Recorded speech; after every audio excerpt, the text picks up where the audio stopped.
Alright, we're back, and as you can see, I've had to extend the rank board a little bit with the Nido category again, because, well, you know, there's definitely going to be more games that are going to go on that rank. Okay, so now we're up to the Sonic and Sega categories, and I'll remind people that this is not necessarily games made by Sega, but games that are kind of or at least were originally exclusive to Sega systems, for instance. But we are definitely going to start with the Sonic games. Well, okay, I was wondering whether or not to start with my favorites and least favorites this time. I'll actually start with my favorite and least favorite, and then we'll go chronologically somewhat. But we will start with the Sonics at any rate. So, my favorite Sonic game, probably not a surprise to anybody. You know, it's obviously this one, Sonic 2 on the Sega Mega Drive. So I played this, relatively, relatively early on. Like our cousins were the ones who had a Sega Mega Drive, and they were the ones who introduced us to Sonic. And we played Sonic 1 and 2 relatively close to each other. And Sonic 2 is an all-time classic, excellent game. Great soundtrack, another feel-good game, and I have absolutely, once again, no reservations. Putting it here in the top ranks, no questions about it. It's probably the easiest thing to rank in this entire thing, and definitely in worthy company up there as well. Alright, so as for my least favorite Sonic game, now this is where it actually gets difficult, because my least favorite Sonic game of all time is actually Sonic Spinball. It's not really a platformer, it's not like a proper platformer, it's mostly a pinball game. It has you can control Sonic a little bit, but you don't actually get to do any platforming in that. What exactly is my least favorite, Sonic game that is actually like a 2D platformer? And then I remember, luckily, the existence of this game, Sonic the Hedgehog for the Master System. Okay, so I need to maybe specify that this is the first Sonic the Hedgehog for the Master System. There's another one that I've played maybe for like 5 minutes. I don't know anything. I don't even remember the name of it and what it's called. This game is just it's pretty lame. It doesn't really feel like a proper Sonic game, and I think a big problem of it is that it was released so early. This came out, I think, if not, the same year, I think within the calendar year of the first Sonic the Hedgehog. So they hadn't really, honed in on the things that made Sonic Sonic yet, and that's the thing that you kind of see with all of these very early out branches of the Sonic franchise. Like, it's just, it's a frustrating game. It's way too, the platforming is way too difficult because you can't really see where you're going, and you die very easily. Granted, I think some of the music is pretty nice in this. There's a couple of tunes that I like, but it really doesn't feel like a proper Sonic game, and that's really the problem. And honestly, I don't get the hankering to play this at all. So, and this is a Sonic game. It was made for an 8-bit system. There's obviously going to be technological limitations when you're taking it down from a 16-bit system. So, I don't think it's as unapologetically bad as these two games, but I think I have no reservations about putting it here in the pretty meh. I think it actually describes it pretty accurately. This is a very meh Sonic game. Okay, then Sonic 1. I love this game. This is, I think I'm a little, this is one of those Sonic games that I don't think gets enough appreciation.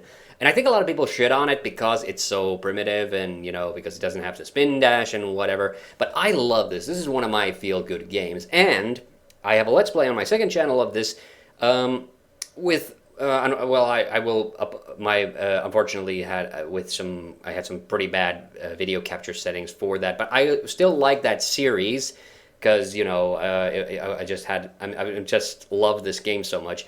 It was the PAL version that I was specifically playing, which was in other words, the slow version of Sonic the Hedgehog, but I love that version. That's my favorite version of the game. Oh yeah, and I've actually done a ranking the soundtrack for the PAL version as well. So, for me, this is personally just an all-time classic. I have to put it up here into into the top ranks. Like, yes, Sonic the Hedgehog 2 absolutely, objectively, is a better game. But I think Sonic 1 holds up very, very well, in my opinion, as well. Okay, what I just saw, though, I just saw something that made me a little question this ranking a little bit, because I also have a huge love for the original Super Mario Brothers, and I think it's kind of similar with Sonic 1 and 2 as it is with Mario 1 and 3. I want to put it up there so bad because I know for a fact in a couple of categories time we're actually not going to have too many. Like I've been very conservative with my inclusions. These are like my all-time favorites that I'm putting up here mostly. Yeah, no, I'm sticking with it. I'm sticking with having Sonic the Hedgehog at the top rank. Add me in the comments if you want, but I love it. All right, and then Sonic 3. I've never really been a big fan of Sonic 3. Also, weirdly, I picked the Genesis box art for this, not the European one. Well, okay. I'm trying to remember what the European box actually looked like. The same way as with Mario 3 and Mario World, the Sonic community seems to be like split between Sonic 2 and 3. But to me, 3 is not, in any way, shape, or form, as good.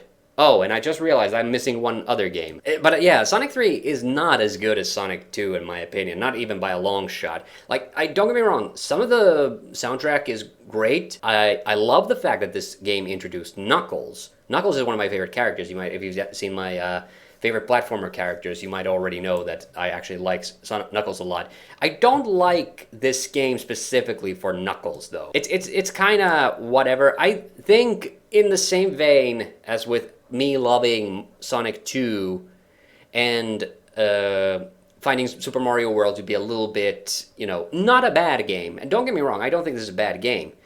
But I have to put it in the the highest I can put it is in the Neato category because I frankly just don't find myself coming back to Sonic 3 that readily. Okay, so this is a bit embarrassing. So I just realized that I had been missing it as well. So here is Sonic and Knuckles. Yeah, I consider Sonic 3 and Sonic and Knuckles to be two different games.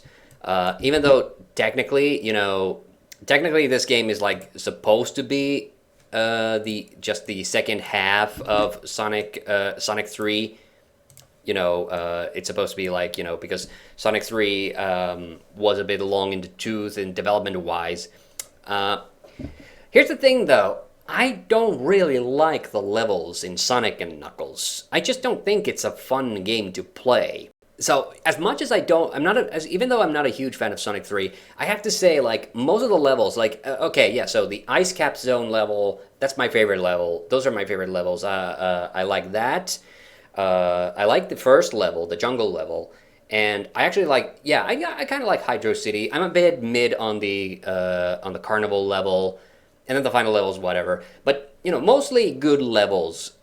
Sonic and Knuckles, there's the pyramid, and that's about it. There's some mines and things. It's very, very middle of the road. Like I don't like this.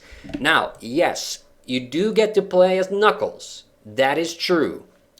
But like but it doesn't really matter. Like, yeah, so I like Knuckles. I think Knuckles is a fun character. I love playing as Knuckles, especially in the Sonic Adventure games, which are not here because they're 3D platformers. So if you want to play as Knuckles in those games, because those games are way better than this. And even though, combining these, you get to play as as Knuckles in Sonic 3. The problem is Sonic 3 is not really built for Knuckles. It's just, the levels are built for Sonic. It's kind of the same problem as with Mega Man in base. I'm sorry, I am going to have to put it here in the decidedly mid because there's really not a good reason to, play Sonic and Knuckles just by itself. And even if you combine it with Sonic 3, like, even then, it would just barely make it on here. I would not consider this worth playing that much. Okay, I just now remembered. The Sky Sanctuary Zone. That I think is probably the only good level, besides the Pyramid ones that I like. But like, two good levels in a Sonic game, yeah, not really my thing. Okay, I said we were going chronological, but I actually kind of skipped a few now, I realize. So, let's talk about Sonic CD. I don't care for it. Sonic CD is like, yeah, it's got good music. It's got, it's got some, nice looking cinematics. So does Mega Man X4, and I don't particularly like that one. The thing with this is it feels like a weird hybrid of Sonic 1 and 2, in that it has the gameplay from Sonic 2, which is great, but then it has kind of like the level aesthetics from Sonic 1. And don't get me wrong, like, I don't hate on Sonic 1 because it has kind of basic level aesthetics. Because it was the first Sonic game. It's gonna take a while before the franchise gets to all the recognizable locations.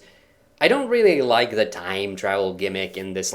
And I don't like Metal Sonic. So yeah, for me, Sonic CD kind of falls into the decidedly mid territory. Same as with Sonic and Knuckles.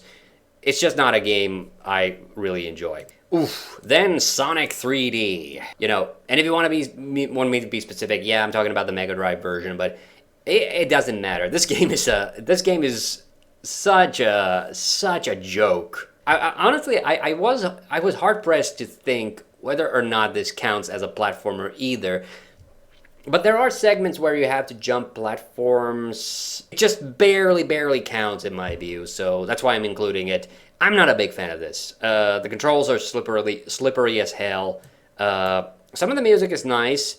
Again, mostly if you ever find anything good, even in a bad Sonic game, it's usually the music. But it's not fun to play. You're just chasing these goddamn birds all over the level. And so, which made me think, should have I included Flicky here?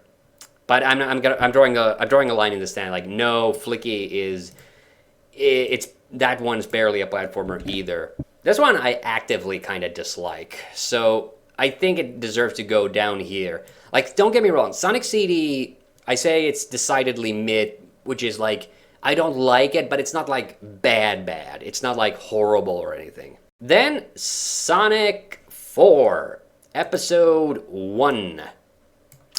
And I have episode 2 here as well, and I'm not a big fan of either of them.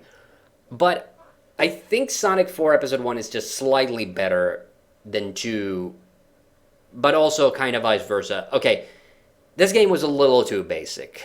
So, and that was kind of the point. It was trying to go back to basics, but I ironically kind of find the same problem with this as with Mega Man 9, that it went a bit too basic. I think it was trying to, milk Sonic nostalgia, but they did it a little too literally, so, no. It's not a bad game, don't get me wrong. I think and I love little details like, how the level themes change in each act of each zone. And I think some of the levels were actually kind of fun. But a lot of the levels are too long. I think that is by far the biggest problem with this game. I like it a little bit better than Sonic CD, so that's why I'm willing to put it here, next to Sonic 3. But I'm not a big fan of it. Sonic 4, we had Tails. And there were actually some really neat gameplay gimmicks with this one that I did enjoy. I think the level variety is pretty good. I think the music is pretty good. But this game is way too hard. And that is to say, it's not fun. It's the opposite. It is unfun. It's this game had so many parts where they intentionally kind of trip you up. You get one try to get through a certain segment or a level, or Sonic gets squished to death by something, or just killed off by some obstacle that you only have one chance to avoid.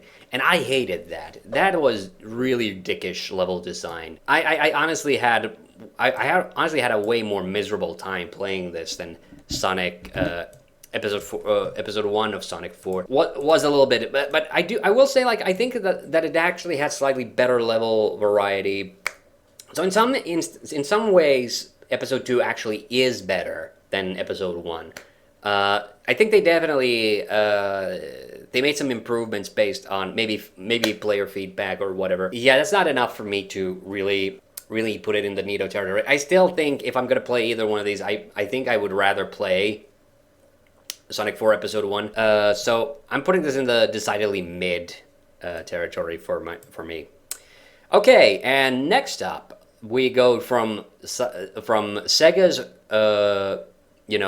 beloved mascot to their X mascot. It's Alex Kidd time. So we have 3 Alex Kidd games here. And we're going to start with Alex Kidd in Miracle World. This is the first of the games. I'm using the Japanese box art this time around because I honestly, even though this is a total ripoff of the Super Mario Brothers box art, I actually think this is really funny. I like it. It's so unapologetically, ripping off Mario, but it is so fun. Now, as for this game, I'm always a little mixed on this first Alex Kidd because it's very challenging and kind of grueling even, but I do think it's a cute game. I think it is kind of neat. Therefore, it goes into Nito territory. I don't love the fact that in the Alex Kidds you die from taking one hit, or at least in the main installments. I'll get back to what I'm talking about. I kind of like the Yankin-Po gimmick. I do think that there are some fun levels in this. I think there's some great music in this. And there is clearly an attempt to kind of one-up Mario in a way, which is kind of cute. I just don't think it really works. I have an old review video of the entire Alex Kidd series, but I always kind of feel guilty a little bit because I think my tone in that video was very negative. I actually do kind of like the Alex Kidd games, and I think it doesn't really come through in that video very well. I have a one-off of me playing this game. If you want to go check that out, and a lot of that video was I was kind of apologizing for the original Alex Kidd video. I will not apologize for my words for Alex Kidd and the Lost Stars. This game's shit. It is. It's just awful. This is I guess technically the second mainline, Alex Kidd game, but it's barely, it breaks kind of the rules and traditions because you can only attack enemies if you get a power-up. This game has the same annoying feature as Super Pitfall in that power-ups only appear when you jump near them. I do think there's a lot of comedy value in this. Like, find the miracle ball is what I remember this for. It's the game telling you, find the miracle ball. And then there's the Mohawk guy farting skulls. That's kind of fun. But I hate the fact that in this game, instead of dying, you just kind of lose a little bit of time, and there's a time limit you have to get to the end. It's a funny game. I think it's in some ways, it's a kind of a hilarious game. Now I'm trying to decide, is this game really bad enough to go down here, or does it go into the pretty meh? You know what, the game still functions somewhat respectably. I think it kind of goes into the pretty meh. But, I would not willingly choose to play this. Although it's been a long while since I've last played this. I'm kind of curious to actually go back to it and see how I feel about it now. Alex Kidd in the Enchanted Castles. Sorry, it's the Genesis box again, but this box art is actually the same in the Mega Drive version, so it doesn't matter. So this is the only 16-bit Alex Kidd game. This one is my personal favorite Alex Kidd game. I actually really like this one because I actually did play this on the Mega Drive back in the day. Ironically, it was one of the last games my cousins got for the Mega Drive. We played it relatively late, I remember. And I like the fact that it went back to the style of the first game. I think that's kind of one of the big problems with Alex Kidd is that almost all of the games had completely different styles. It didn't match up properly. I am not including Alex Kidd in Shinobi World because I'm drawing the line at the Shinobi games and the Shadow Dancers. Those are not platformers, even though they're side-scrollers. I think this is a cute game, and I have a full playthrough of this, which is funny because I started it off just wanting to play a little bit of the game, trying to see how far I could get, and then I just ended up, finishing the game. I did cheat. It was in the Mega Drive Classics collection, and I abused the rewind system a whole lot. I'm gonna put this in the it's all right category. So the thing is, it's not a classic. It's not a timeless classic. This game was kind of like the death knell of the franchise. Which is sad because I think this is like maybe the most wholeheartedly solid of the Alex Kidd games that ever came out.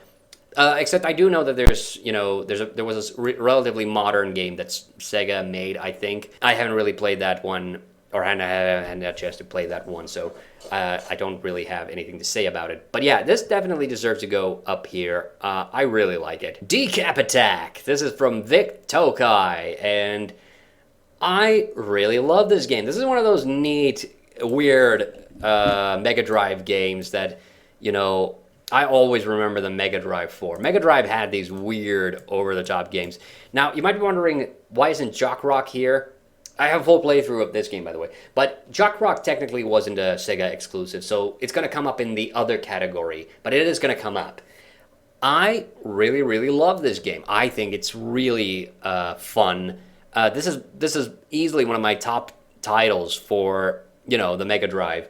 It's not. I think I can't put it quite all the way up to the Wahoo territory, but I think it definitely deserves to go at least up here. It's got like I love the pseudo horror aesthetics of it. And because this game was apparently the original Japanese game was like based off some licensed anime, and then because that anime wasn't airing, they just created all these new original sprites and things, and I love this game. I think it's fantastic. It's a great time. Then, Green Dog. The Beached Surfer Dude is the official subtitle of this. Oh yeah, there it is. Yeah, you can actually see it. Okay, so this is a weird one. This is a weird game. This is another one of those games that I instantly remember the Mega Drive for because our cousins had this game. And because we didn't speak English, we didn't know what the title meant. We just called this game the Ouch Guy because the guy says ouch every time he gets hit. I recently got a physical copy of this as a Christmas present, and I have an almost playthrough of this. I got to the final level. I didn't beat the game, unfortunately, on my second channel.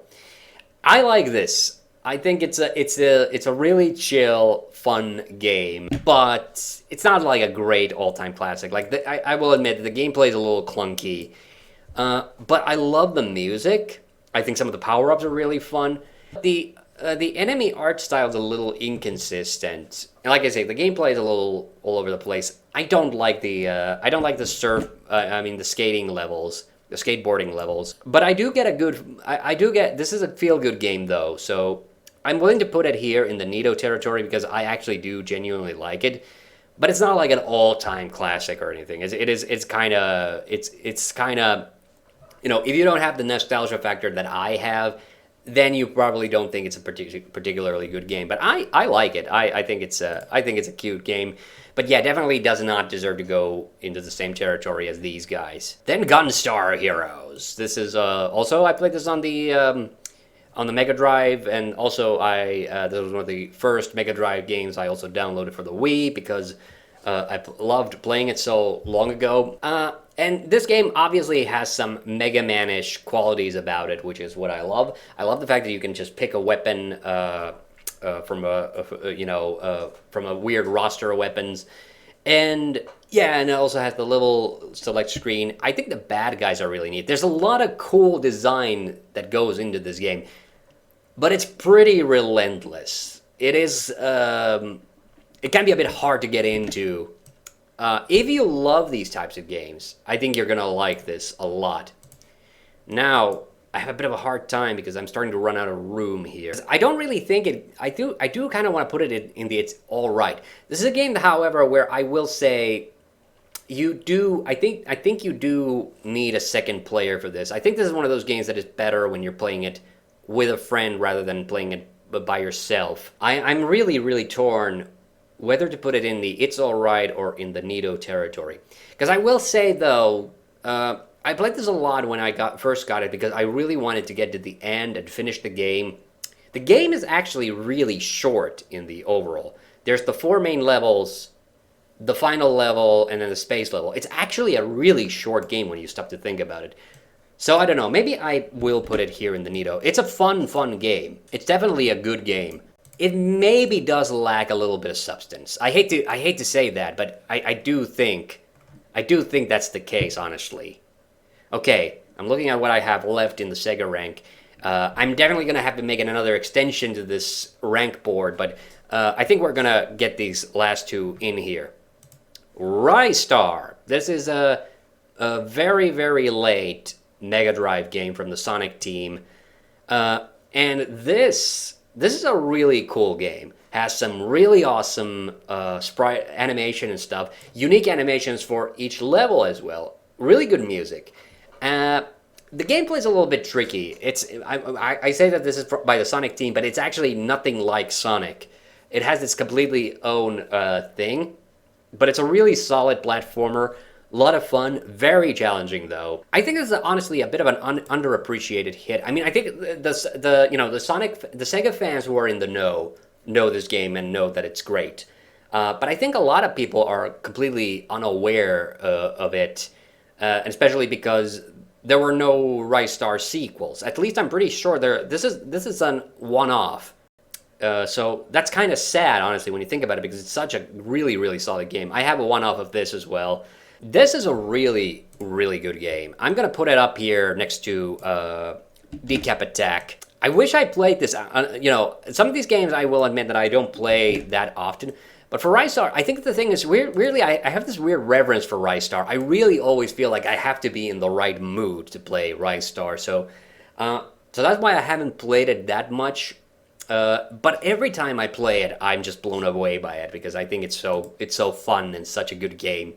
But I think also that's also a good reason to not put it all the way into the top ranks either. Then Toe Jam and Earl 2, Panic on Funkatron. This is a weird one. So, Toe Jam and Earl 1, obviously not here because it is not a platformer. It is, I would best describe it as kind of like maybe an action-adventure game with, hints of stealth and lots of item randomization. Then for the sequel, they weirdly decided to make it into a collect-a-thon 2D platformer. It's level-based, so it's not like a Metroidvania or anything. And don't get me wrong, I think production quality-wise, this game absolutely blows the socks off the first one. So the sprite art is excellent, the music is excellent. But the thing is, it kind of loses the thing that makes Toe Jam and Earl 1 so fun to play. If you want to play a good Toe Jam and Earl sequel, I recommend Back in the Groove, which was made in the style of the original game, but which improved and enhanced. This game is fun, don't get me wrong, but I don't really get the hankering to play it that much because it's so unlike the first game. So I don't know, this is kind of a hard one. You know what, I don't have the heart to put it down here because it does have its own unique things and features. And like I said, the production quality is goddamn amazing on this. I'm going to put it in the Nido territory just because I don't feel comfortable putting it anywhere else.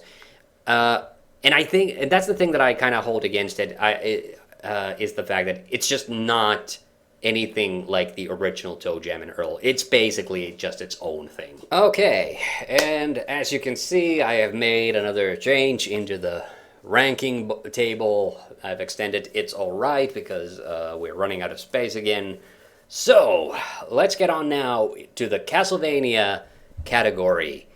And this time I'm also going to go with my number one favorite first, my least favorite first, and my favorite Castlevania game, to the absolute surprise of nobody. It's this one, Castlevania X, or Akumajo Dracula X, Rondo of Blood for the PC Engine CD, the original Japanese TurboGrafx CD, if you will. So my favorite TurboGrafx 16 game as well.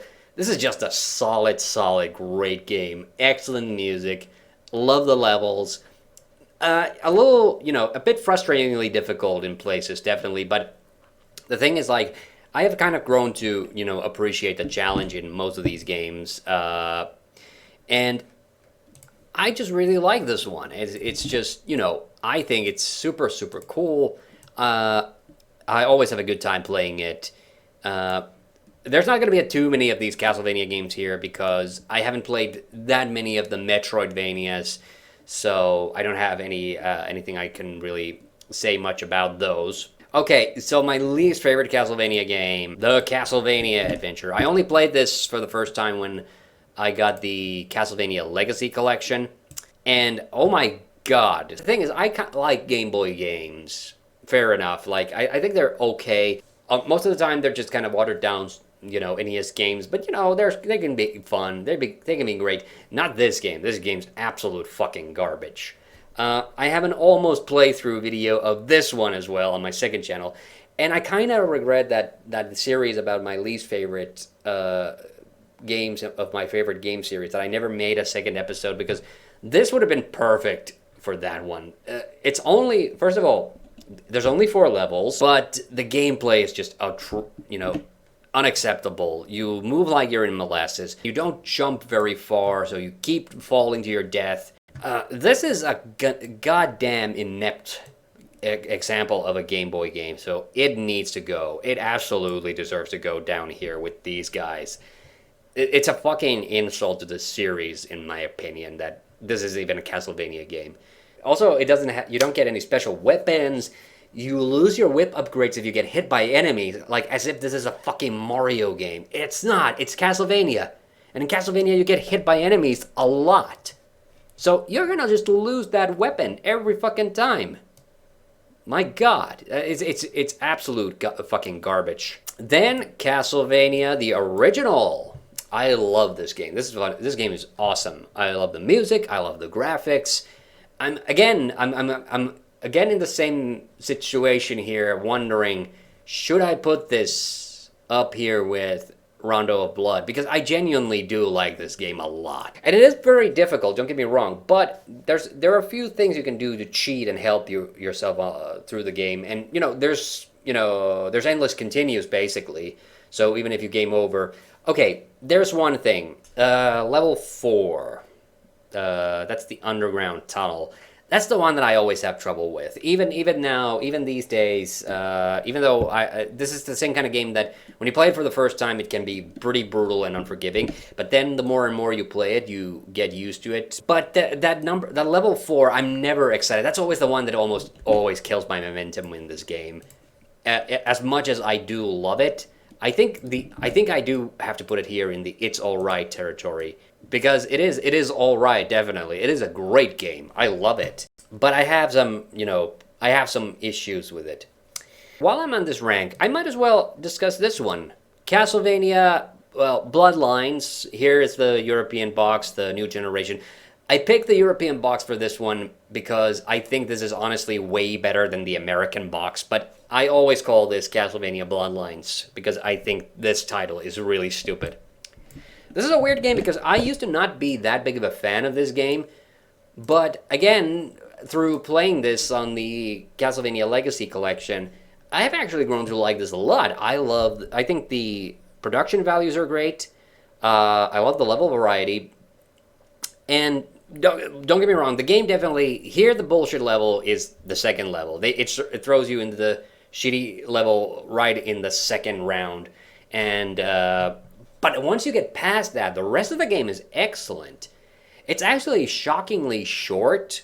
Not easy, but short. That's something that always kind of surprises me about it a little bit. I think it's honestly a little bit of an underrated title. I think I really, really want to put it here in the It's Alright, because I think it's great. I think it's I think it is a good game. Definitely a good game. Yeah, I think that's a good place to put it. Since we're on a topic of a 16-bit Castlevania game, I do have to address Super Castlevania 4.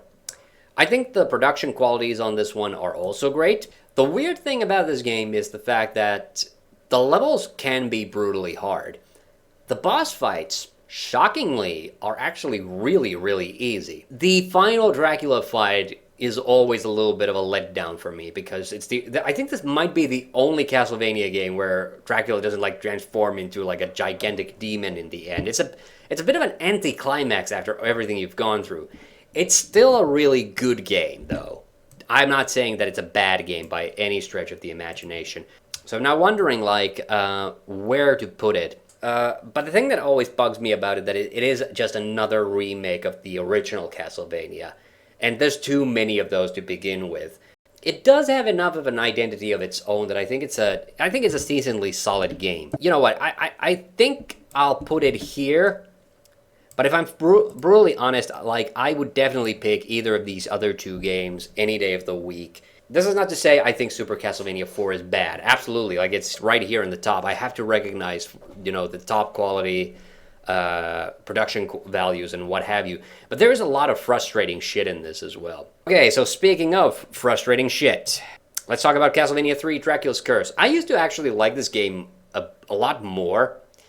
But then a few years ago, I'm not sure if people remember this anymore, but I have a kind of a failed Let's Play series of this. That kind of made me realize like how much, even though I have beaten this game, like how much I must have resorted to cheating just to get through it. Like don't get me wrong, this game for the NES has great graphics and music, and there's a lot of cool gameplay things like the 3 companions that you can get in the game, which are Alucard, Grand Dynasty, and Sypha. Alucard is not in this. He's in the Japanese box, and I always crack up because the Japanese box is so stupid looking. We only have Sypha and Grant here. And don't get me wrong, great production quality, but the game is so brutally hard. Like, especially after the halfway point, this game becomes like a save scum game. Like, there's no way to make any progress unless you save, like, every step of the way as you're making progress. And even then, it's really grueling. It's the game just, the fun really dies on the second half in this one. And that's why I have a bit of a hard time getting into it. Now, I think it's still a really good game. I have a really, really hard time coming back to it because of that reason, because it is so brutally hard. So, I'm going to put it in the Nito. I don't think it deserves to go below this, because saying this is decidedly mid would be really just kind of, it would be a bit of an insult to the game, honestly. Belmont's Revenge, this is the second Game Boy game, and this is a huge step up from the Castlevania adventure. So this is about the same Belmont as the first Game Boy game. This is Christopher Belmont, or Simon's grandfather, who's, this game has a fun plot. And like I said, the gameplay is vastly improved from the original. It's still pretty hard. You don't lose your whip upgrade this time by getting hit by an enemy, but you do lose it eventually if you get like hit enough times. This game, I think it makes some marked improvements, but I think I think the music is great and everything, but it's a little hard to get into. Like, I do like it. I do think it's a a decently fun little Castlevania game. So, I think this one deserves to be here in the Nito territory as well, because I think it's kind of neat. I think it's neato. Then, I'm going to talk about the only one of the Metroidvanias that I have played for any series of period of time.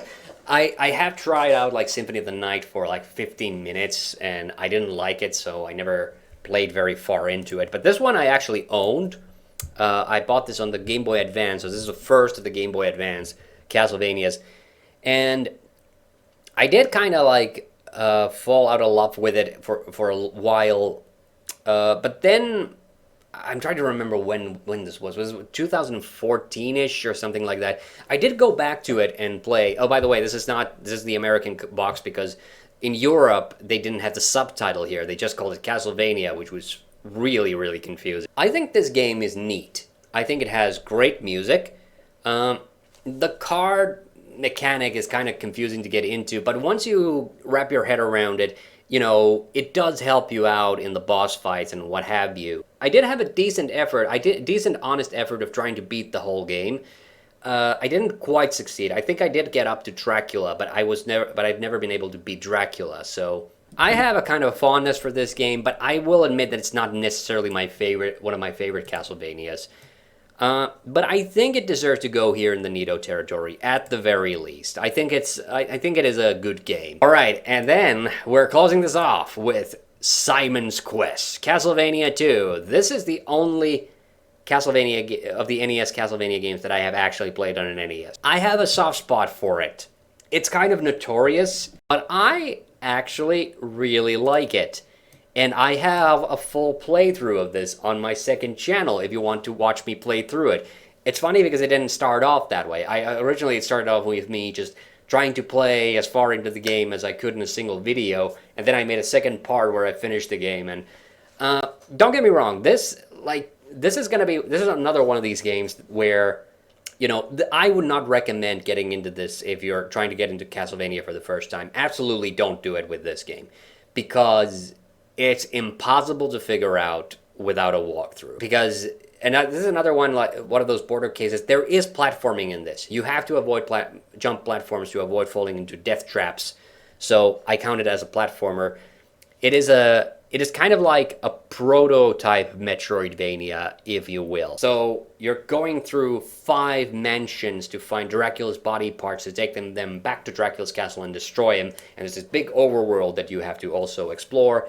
And puzzles you have to solve, which you cannot solve if you don't have a walkthrough, unless you have a lot of time and imagination. But I think it's actually a really fun game. And once you get into it, and once you know the route to take through the game, it's actually kind of cool. I think that this is a kind of a very personal kind of experience, and I love the music. This game has an excellent soundtrack.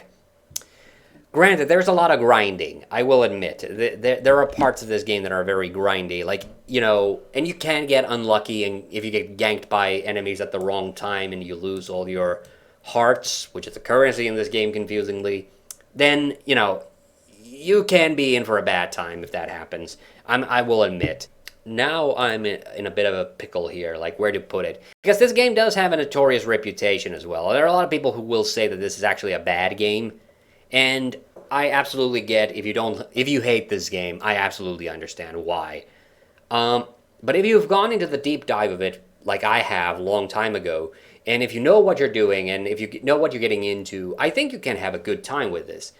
And I personally like it. I would go so far as to say this might actually be one of my favorite Castlevania games, as weird as that sounds.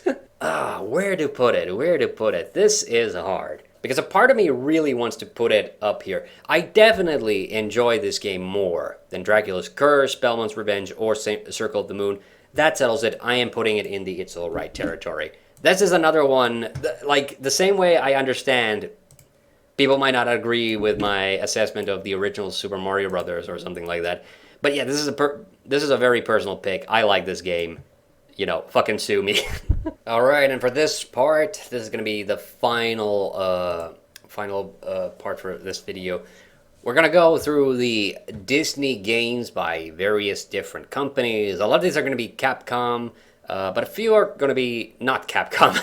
I don't have an official plan for this, so I guess we're going to go alphabetically or whatever order this GIMP decided to throw these games in. So we're going to start appropriately enough, though, with this one. Adventures in the Magic Kingdom. This is a game that I had growing up. I always think it's kind of a weird one that they even released this in Europe. I'm not sure, is Magic Kingdom the name of a specific park? Or, you know, because the game is kind of thinly veiled advertisement for, you know, Walt Disney, you know, Disneyland. And this one was another one that I had to really think about if this really even counted. And I will admit, this is probably the most tenuous of all the entries here. It's barely, you know, a platformer, because there's 5 levels and two of them are platformer levels. The other ones are driving, flying, and then there's the train.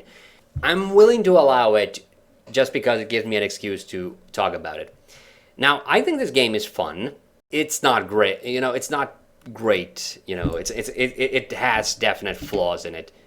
So I happen to have affection for this game, but I'm not gonna pull a Simon's Quest on this one and put it like way higher. Like, don't get me wrong, I have no illusions. This game is kind of mid. There's parts of it that I really like, those 2 platformer levels, and a lot of people are in pretty firm agreement that if the game had been just the platformer levels, this game would probably be, you know, pretty fondly remembered. Now, mostly people don't really care for it. I have a lot of nostalgia for it. I love the music. I love the graphics. But the gameplay, yeah, like Space Mountain and Autopia are both kind of meh for me, for different reasons. Autopia because, you know, once you know what to do, you basically can't lose. And then Autopia because, Space Mountain because it's so difficult. All right, then, Chip and Dale's Rescue Rangers by Capcom. I love Chip and Dale's Rescue Rangers, the cartoon show. I've played this game on the NES a long time ago. It is a solid game. Without any question, it deserves to go here into It's All Right. It's really fun, and I do have a video of me playing this. It was a one-up, so I didn't try to beat the game. And yeah, I have a little bit of a thing for Gadget, but Gadget's barely in this. Gadget's barely in either of the Chip 'n Dale's Rescue Rangers games, but this is a solid platformer. It's a lot of fun. To that end, I would say Chip 'n Dale's Rescue Rangers 2 is a sequel that, in my view, is pretty much on par. I think there's fewer levels in this, but as a counterpoint, I think Chip 'n Dale's Rescue Rangers 1 maybe has way too many levels. So take that as you will. I think these are both solid games, and I think they both deserve to go up here. I think they're both fun, in my opinion. Ooh, Darkwing Duck. I liked the Darkwing Duck cartoon show a long time ago. I haven't watched it in a long while.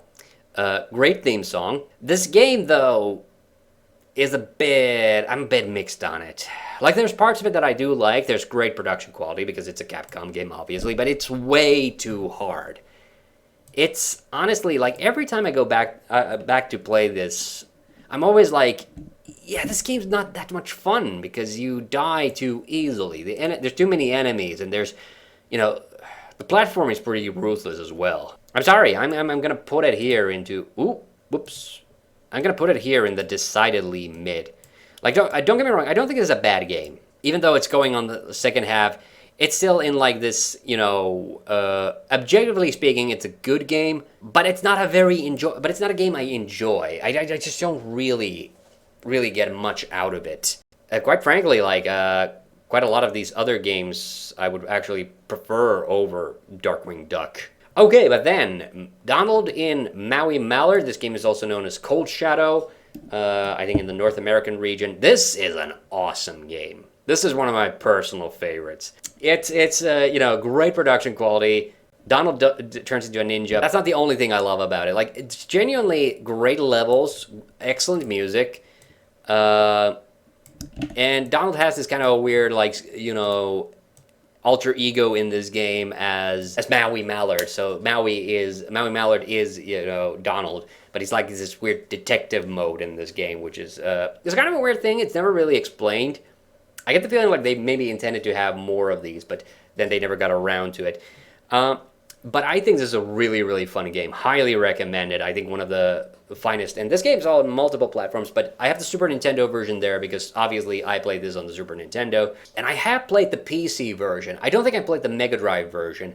All right, then Quackshot. I did not grow up playing this, but I do like it. It shares some things from the Sega. So this is by Sega.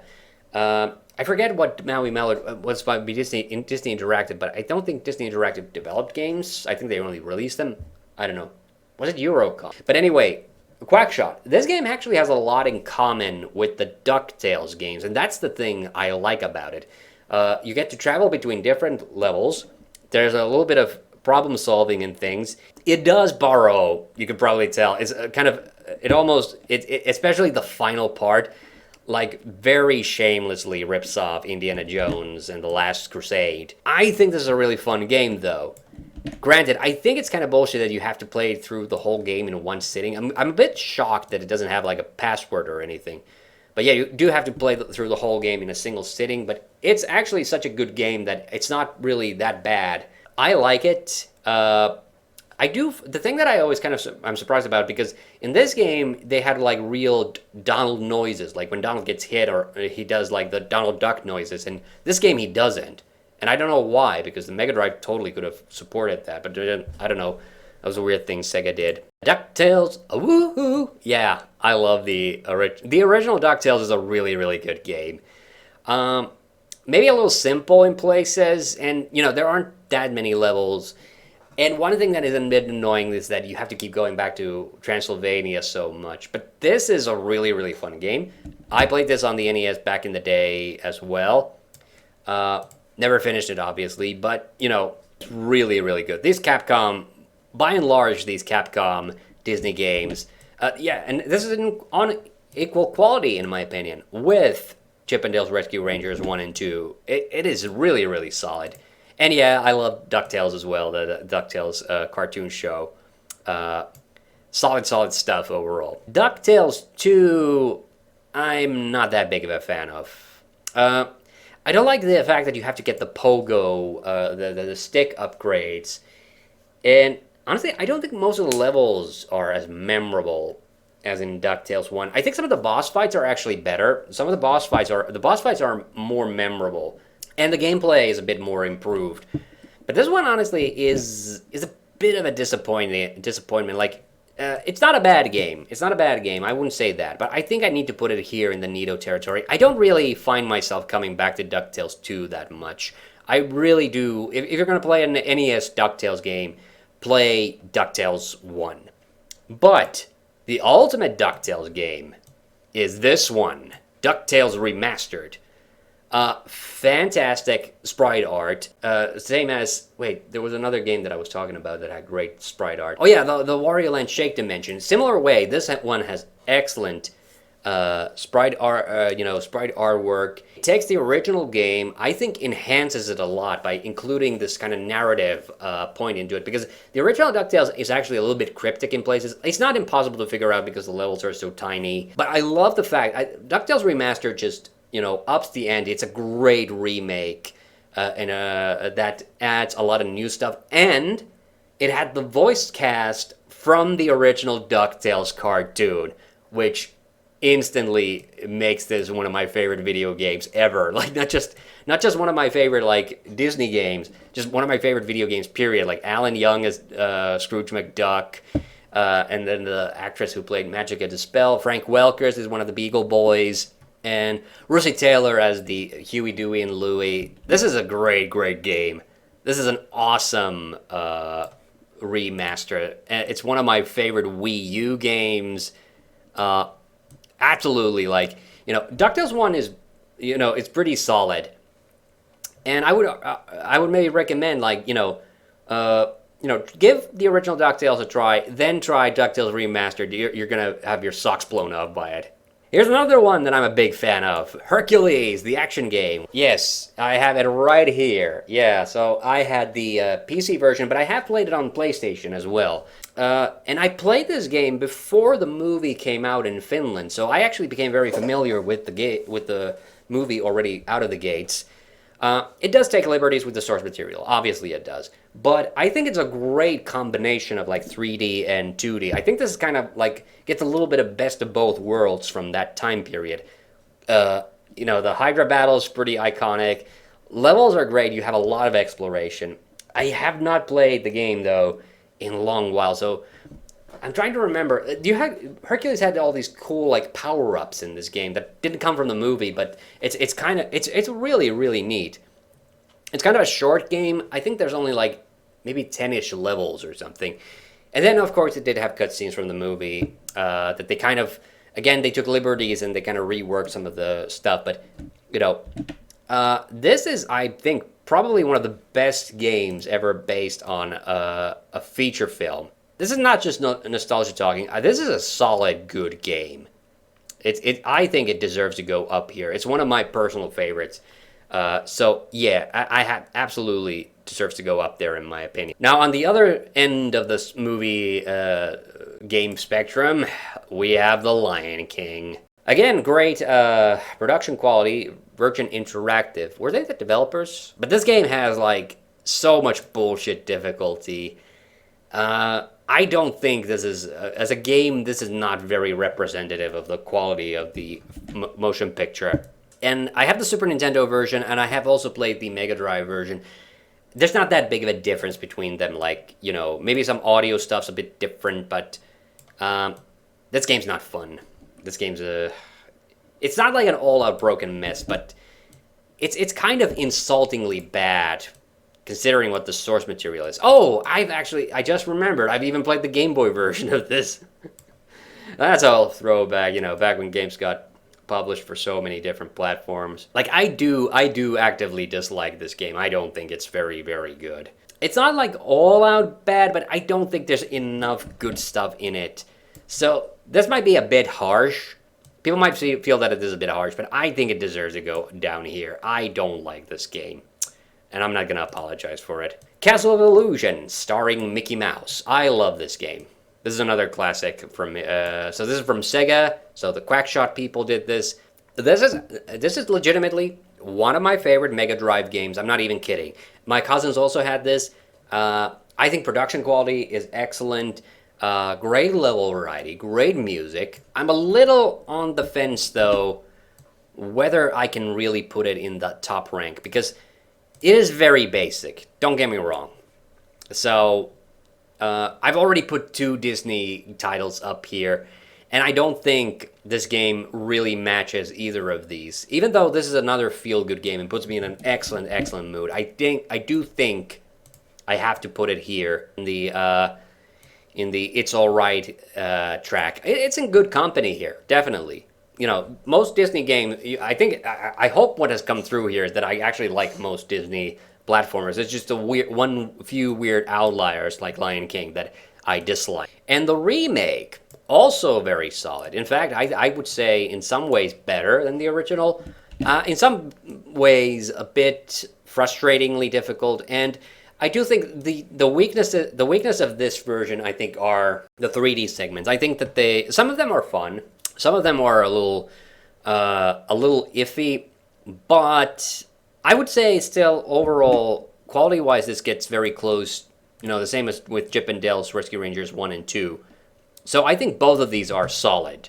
Solid remake, solid original. If I'm honest, I would prefer the original over the remake, though, so I'm not gonna, sugarcoat that.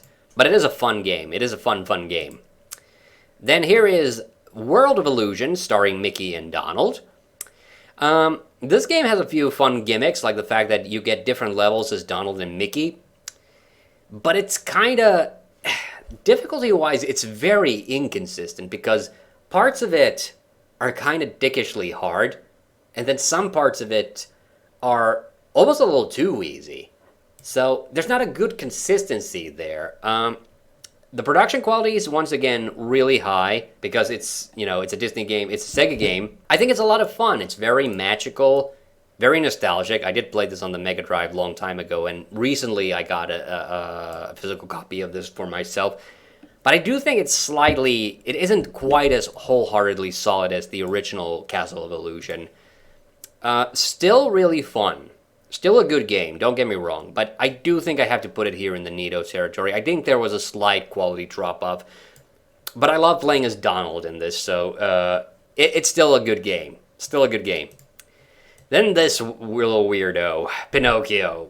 Okay, just full disclosure, I hate the Pinocchio movie. I don't like it. It's one of my least favorite Disney movies. This game, though, in completely disproportion to how Lion King's game adaptation, is so not representative of the movie. I think this game actually is surprisingly solid. I don't understand why they decided to make a Pinocchio video game for the Super Nintendo. It doesn't seem to make any goddamn sense to me. Especially because it has such high production quality. It's actually really good. I do remember I have played the Jungle Book game as well, but I have not played that one since the 90s. This one I played or replayed and all the way to the end a few years ago. I would not say this is one of my favorite games. Not in the very least. So, it's shockingly high. It's got shockingly high production quality. It's a bit confusing. So, I think it's a bit neat. But, outside of, trying it out as a curiosity, I don't think it's like that great. I'm just going to put it here in the decidedly mid, even though that's maybe a little unfair to it, but I don't really like it. I don't have a huge soft spot for Pinocchio on Super Nintendo, even though it is a nostalgic game and I have played it a lot. Really good production qualities, but just not like an outstanding game in my opinion.